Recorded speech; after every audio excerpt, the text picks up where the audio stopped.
elle n'a pas grand-chose à voir avec le contenu du livre.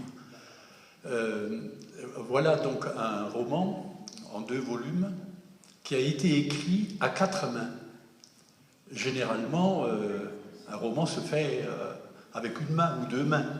Mais là, il y a 4. Or, et là encore, madame peut-être a raison de me dire, vous parlez par expérience, lorsqu'on soumet un texte à la relecture à quelqu'un, et que ce quelqu'un ou quelqu'une se met à gratter et à effacer et à changer, bien, ça ne se passe pas toujours très bien.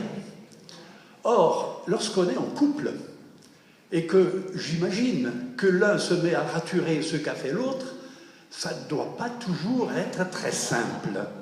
Alors, est-ce que vous pourriez nous confesser quelques crises ou choses de cet ordre?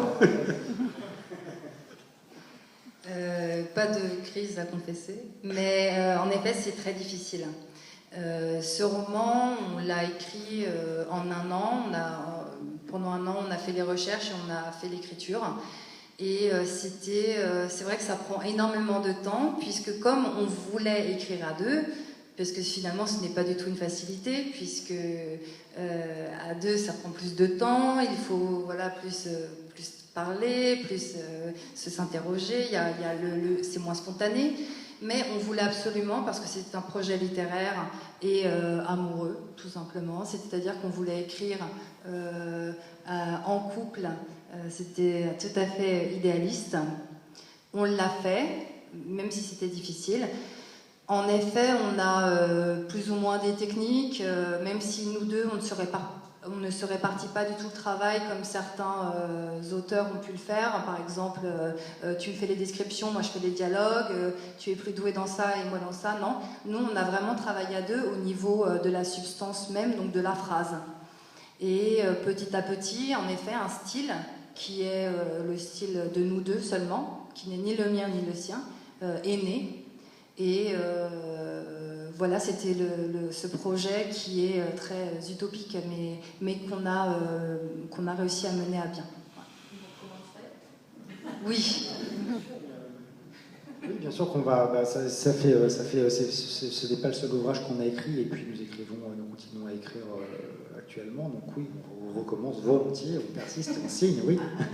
Mais nous croyons, nous sommes des lecteurs de Bourdieu, et nous croyons en l'île enchantée de l'amour. Voilà, l'île enchantée de l'amour où le principe de domination est aboli.